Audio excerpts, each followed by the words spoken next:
The desert didn't forgive, and neither did they. Clara Jennings crawled through gravel and blood, the sunset burning red over the high mesas like the sky itself was blistering. Her dress, once pale blue and stitched with a loving hand, was torn to rags. Her palms shredded. A bullet had torn clean through her left side, just beneath the ribs. The bleeding had slowed, but only because there wasn't much left to give. Every inch she moved ground salt into open wounds. Her breath came in rattling hitches, yet still she dragged herself forward. Away. The last thing she remembered clearly was Jeb's face, lit up with the orange firelight of the camp they'd made in that dry arroyo. Her husband, her protector, her destroyer. He'd smiled just before raising the Colt and pulling the trigger. Said, "Nothing personal, darlin'. You just know too damn much." The crack of the shot had silenced the night birds. Then came the laughter, his men joining in as she'd slumped to the dirt like a bag of grain, choking on her own surprise. Then they'd ridden off, hooves pounding, whooping into the darkness. She hadn't cried. Even now, with death creeping up her spine like frost, Clara kept her jaw clenched. Not for pride. Pride had been left somewhere back in Missouri when Jeb first taught her how to lie, how to pocket coin from the railroad folk, how to look sweet while robbing blind. This wasn't about pride anymore. It was survival. Above, buzzards circled slow. Shadows stretched long and mean across the land.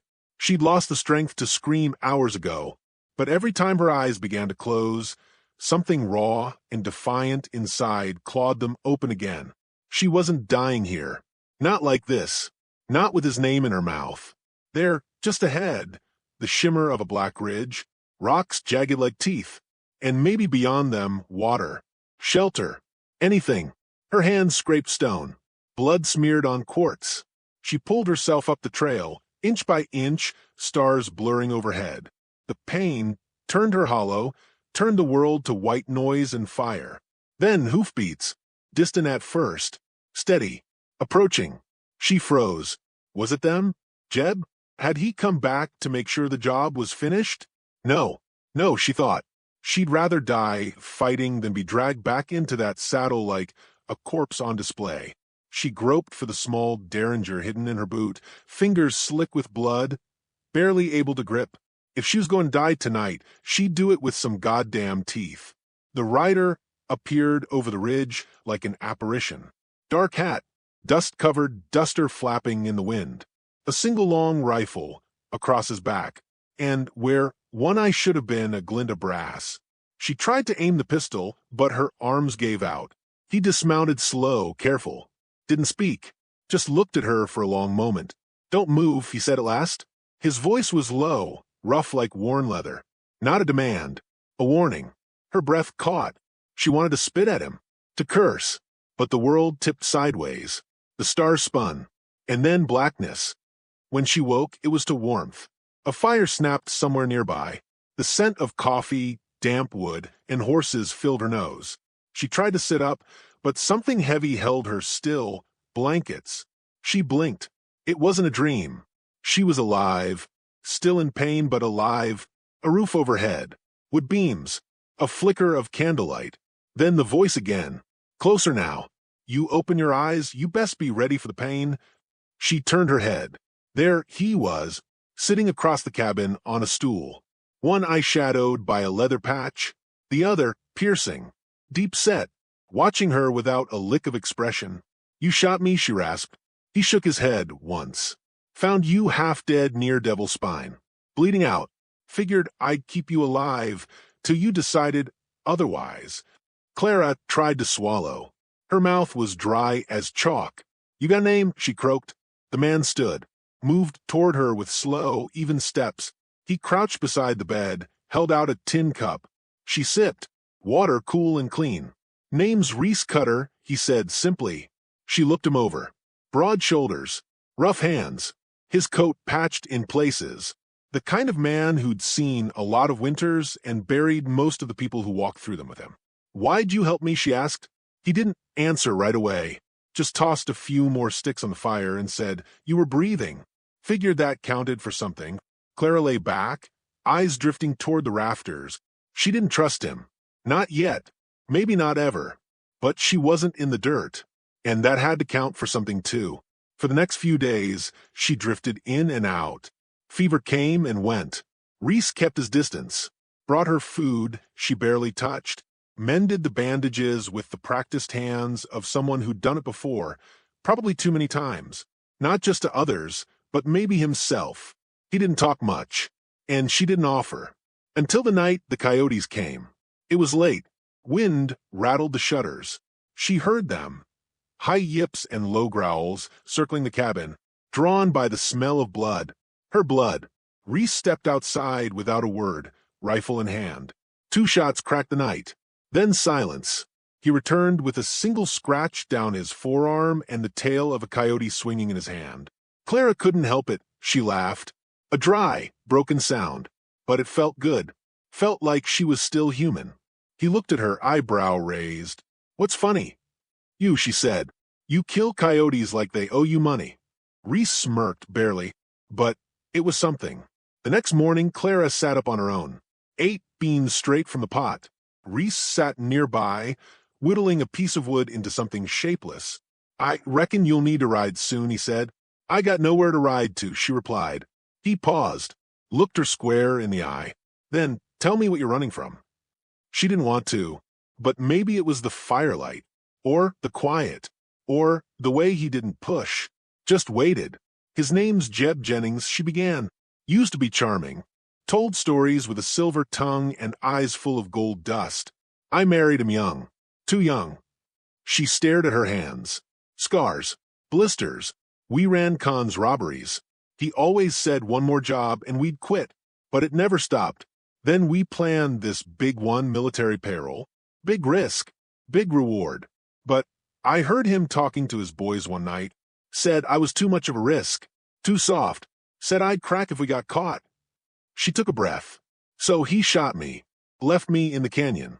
Said it wasn't personal. Reese didn't flinch. Didn't even blink. After a long silence, he said, You got unfinished business. Clara nodded. I ain't gonna rest till he's cold in the ground. Reese stood, walked to the window. He looked out toward the horizon, where the wind was lifting the dust into long ribbons across the prairie. Only to see what's followin', he said. They rode into the hills that night under a waxing moon. Wind in their ears. Clara's heart beat like thunder, and her hands trembled on the reins, but she held. She held. They made camp in a cave used once by mountain cats, high above a gully that overlooked the trails below. From there, they could see the flicker of firelight in the valley. The gang was close. Too close. The next morning, Clara woke with the rifle in her arms and the sun slicing through rock. Reese stood nearby, watching the valley with a spyglass. They're headed north, he said, toward the river fork. What's there? She asked. Trading post. If Jeb's not with them, that's where he'll be. Clara nodded. Then that's where we go. Reese didn't reply. They broke camp, rode hard through the scrub and sand. Reese kept them off the main trails, circling around to avoid open sightlines. Twice they spotted riders in the distance. Once, they ducked into a dry wash and stayed low for an hour as 2 of Jeb's men passed within spitting distance. Clara's fingers twitched on the revolver, but she waited. Reese's hand on her shoulder reminded her to breathe. That night, they camped in the crook of a box canyon, fireless, eating dried meat in silence. She looked at him in the dark. You didn't have to come, she said. He didn't answer right away. Didn't figure I could sleep easy knowing I let a woman ride alone into that kind of hell. She smiled, faint and bitter. You think I can't handle hell? I think you already been through it. Just don't want to see you ride back, unarmed. The fire between them wasn't real, but it burned all the same. The next morning, they reached the river fork. The trading post sat crooked against the cliff, half wood, half stone. A few men lounged outside, horses tied, a wagon tilted at the back, one wheel broken. Clara's heart leapt. There he was, Jeb, leaning on the rail, smoking a cheroot like the devil himself.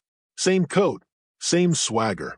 Laughing at something one of the men said, she felt her hand go to the revolver, but Reese caught her wrist.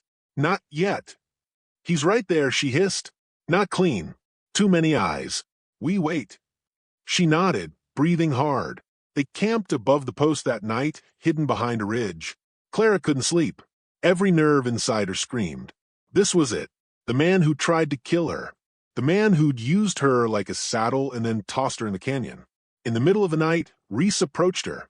"You need to know," he said, crouching beside her. "Once you fire, once you take your shot, there's no talking it back." "I don't want it back," she whispered. He nodded. "Then I'll ride with you. Tomorrow we finish it." She looked at him, truly looked at him, the scars, the silence, the eye that no longer was. "You ever love someone, Reese?" He didn't flinch. "Yes," he said. "What happened?" "Men like me weren't made to keep good things." Then he rose, and the moment passed like wind through the canyon. But something had changed. The desert wasn't empty anymore, and neither was she. The dawn came hard, pink and mean over the jagged cliffs. Clara saddled her mare in silence, her hands moving with a surety born from days of practice and years of betrayal. Below them, the trading post still slept, but not for long. A wagon shifted, a dog barked once, then settled. The world held its breath. Reese Cutter stood beside her, checking the load on his rifle. He hadn't spoken much since the night before, not that he ever said more than necessary, but now his quiet was something heavier, like a man preparing for confession or war. Maybe both. "You ready?" he asked. Clara cinched the last strap on her saddle and looked down into the valley. "He's breathing," she said. "So no, not yet." They rode slow, at first, hugging the rocky spine that curved toward the post. The wind stirred Reese's coat like a warning.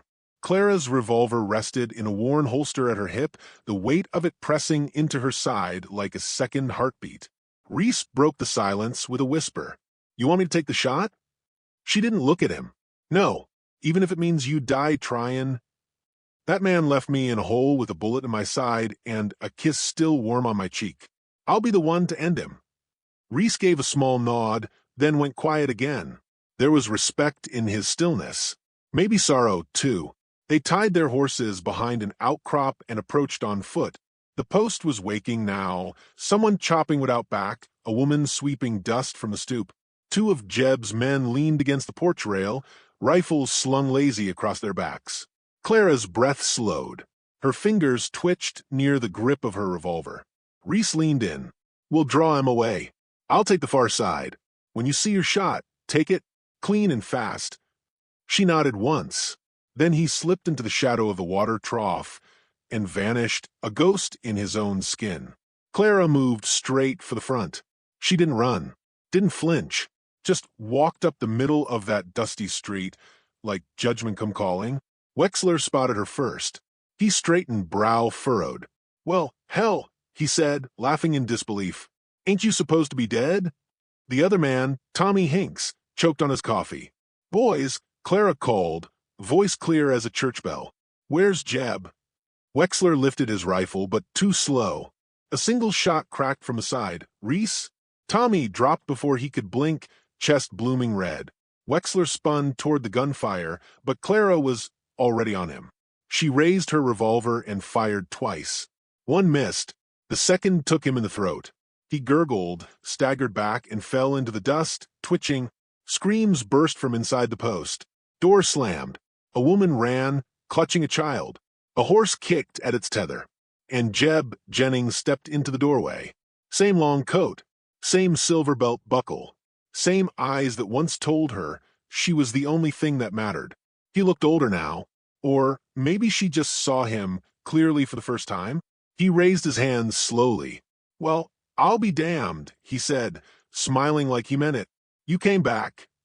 Clara didn't lower her gun. "Should have buried me deeper. I left you enough dirt to cover a mule. Didn't think you had it in you to crawl out." She stepped forward. "You aimed to make me disappear," she said. "But you made me into something else." He chuckled, glancing around. "You bring friends." "One," she said. Then Reese appeared behind Jeb, rifle aimed. His shadow stretched long in the morning light. Jeb's smile cracked. "Cutter," he said, "didn't know you were still breathing. Thought the army put you in a hole back in '62. "They tried," Reese said flatly. Jeb moved like he was just stretching, but Clara saw it. The twitch of his wrist, the shift of his fingers toward the pistol on his thigh. She fired. Once. It struck him just beneath the collarbone. He staggered, eyes wide, shock more than hurt. "You really shot me," he gasped. "You're damn right," she said, stepping closer. Jeb's hand snapped his gun, drew quick, fired once. The bullet went wild, grazing Clara's arm. She cried out, stumbled. Reese stepped in, shot Jeb in the leg. He dropped hard, howling. Blood spilled across the wooden planks of the porch. Jeb gasped, coughing. Clara rose, gun in both hands now. She stood over him. "Go on then," Jeb hissed. "Be the cold-hearted bitch they always said you were." She stared down at him.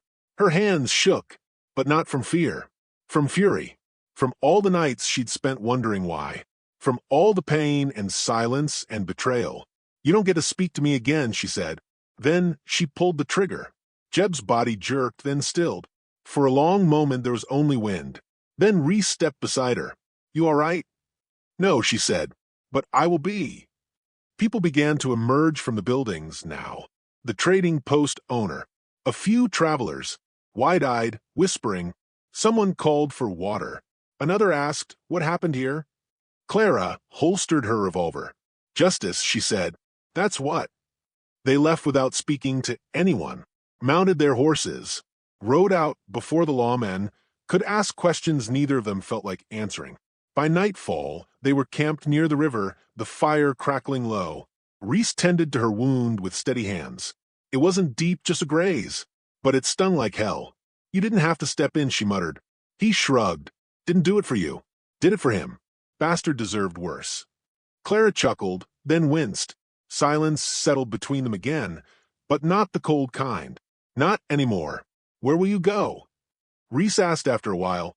She stared into the fire, the flames painting her face in gold and shadow. "Don't know. West, maybe. Oregon. Somewhere with rain and trees." "You'll be fine," he said. "You've got fire in you now." She looked at him. The way the light caught his one good eye.